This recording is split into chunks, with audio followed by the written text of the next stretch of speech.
Bon, voici où je vous ai laissé la dernière fois. Donc, je vous ai dit, il n'y avait plus de toit. Donc, comme vous pouvez le constater, ils ont commencé à faire la dépose des tuiles.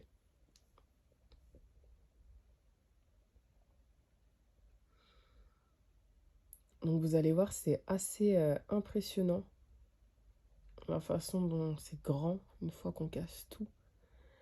Du coup, bon, trop sympa, ils nous ont laissé la porte. Voilà, donc là, il n'y a plus du tout de tuiles. On voit partout, c'est ouvert partout. Et évidemment, inutile de vous dire que les jours qui ont suivi, il a plu. Donc toute la dalle a pris l'eau de ouf. Ça a été une catastrophe pour que ça sèche. Ça a pris des mois et des mois. Étant donné que l'entreprise qu'on avait pris n'avait même pas pris la peine de bâcher, en fait. Tout simplement, avant de faire la dépose. Donc voilà.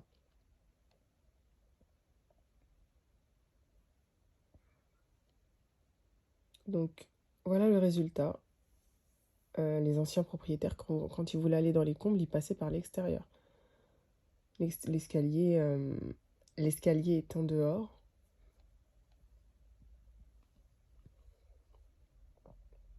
Donc voilà, les cloisons, elles ont commencé à être cassées entre chaque pièce des combles.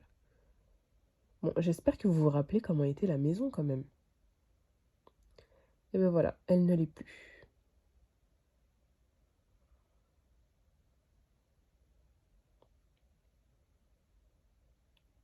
Ça crée un espace, c'est bien exposé plein sud, c'est trop stylé. Bon, voilà, donc là, tout est détruit. Alors du coup, donc là, on a ouvert un des côtés pour pouvoir faire l'agrandissement. Ben là, ça y est, les deux côtés sont ouverts. Voilà, donc là, vous voyez, les fondations ont été creusées pour pouvoir faire l'agrandissement à l'arrière de la maison. Donc, comme on trouvait qu'il n'y avait pas assez d'espace, on a vraiment voulu agrandir la maison en hauteur et agrandir la maison en longueur. Il faut savoir que nous, dans notre ancienne maison, il y avait des mansardes partout. Ça veut dire que la toiture, elle était, vous savez, en pente. Et donc là, on ne voulait absolument pas reproduire ça dans cette maison. Donc c'est la raison pour laquelle on a fait un toit terrasse. Donc du coup, au niveau de l'escalier, l'escalier de dehors n'existe plus.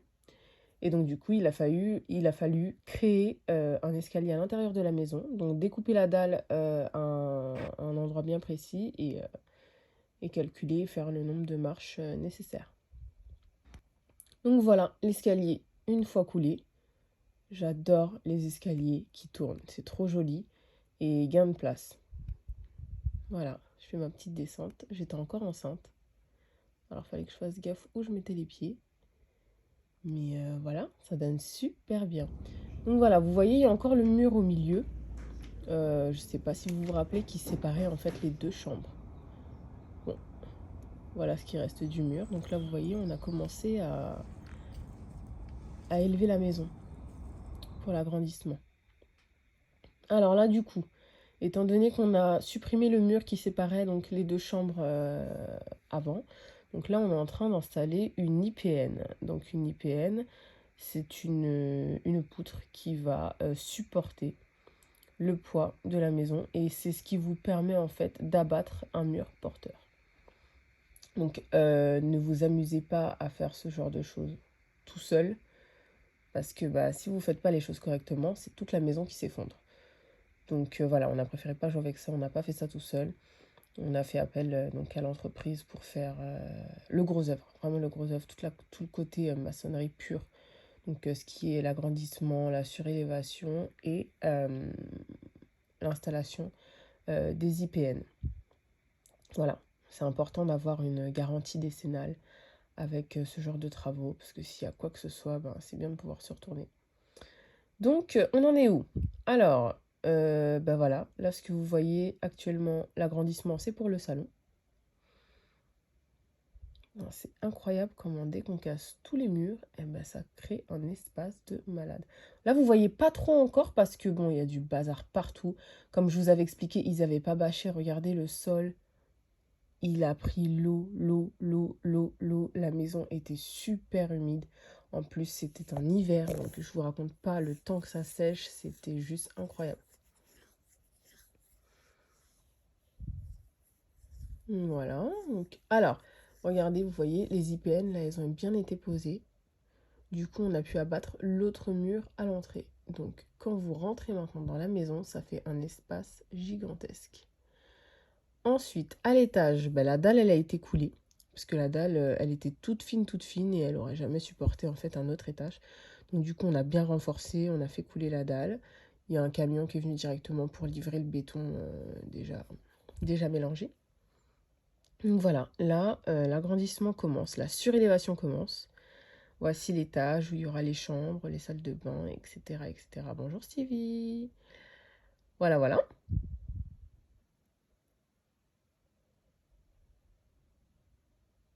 Alors de l'extérieur, ça donne ça. Vous voyez, on a vraiment voulu, Stevie il a bien insisté pour avoir le décalage, pour créer euh, cet effet asymétrique. Parce que faire un gros bloc carré, c'est pas forcément joli, donc il a bien insisté pour pouvoir faire un petit balconnet, ce qui permet de créer une asymétrie en fait, et que ça ressemble pas à un bloc. Donc il faut savoir que nous, quand on a visité la maison, on savait exactement ce qu'on voulait. On s'est dit, ce mur-là, on va le casser, ce mur-là, on va le casser, là, on va agrandir à l'extérieur, en haut, on va refaire des murs tout droits, une toiture toute plate, on savait réellement ce qu'on voulait. Et après, on a fait appel du coup à un architecte pour retranscrire tout ça sur plan, parce qu'évidemment, à la mairie, il faut des plans avec des architectes pour pouvoir avoir l'acceptation du permis de construire.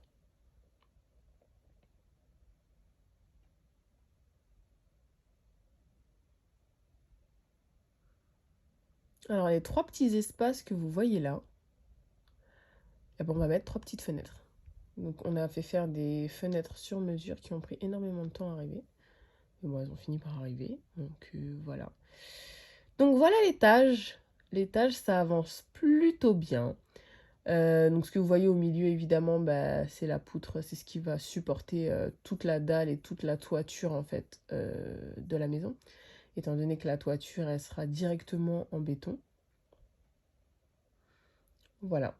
Donc, ils ont mis, je crois que ça s'appelle du polystyrène, pour bien isoler. C'est comme ça qu'ils font les dalles maintenant, pour que les dalles elles soient plus épaisses et surtout que ça isole bien. Donc, hop, hop, hop. On a laissé une petite fenêtre au-dessus de l'escalier, comme ça nous fait un puits de lumière. Regardez-moi ça. Regardez cet espace de malade. Mes trois petites fenêtres, enfin les trois petites fenêtres de Stevie, il y tenait tant. Là, on a rajouté une porte-fenêtre pour pouvoir sortir de ce côté-là. L'escalier, en fait, ça fait super grand. Donc là, il y a un réagréage qui a été fait. Je vous mettrai dans le prochain épisode la vidéo du réagréage, comment faire un réagréage. Un réagréage, en fait, vous le faites quand le sol n'est pas droit, le sol n'est pas d'équerre, quand il y a des bosses, quand il y a des choses comme ça, il faut que le sol soit tout plat, tout plat, tout droit, pour pouvoir après faire une pose de carrelage ou du parquet. Donc c'est super important. Regardez comment c'est lumineux, c'est trop, trop bien. Alors là, c'est la buanderie. Vous vous rappelez la cuisine, comment elle était au tout début? Eh ben, on l'a détruite. Le petit rebord que vous voyez, on a créé un placard d'entrée en fait.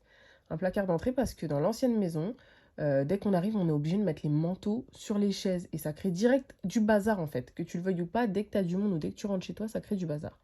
Et ben là, on s'est dit non, on va pas reproduire ça. On va créer un placard directement à l'entrée. Et ça, c'est super important. On n'y pense pas forcément, ça a mangé un peu de place sur la buanderie, mais ça créera du rangement au quotidien. Ah là là, j'adore les deux baies vitrées là comme ça, je suis fan. Oh, je vous ai spoilé le jardin, non.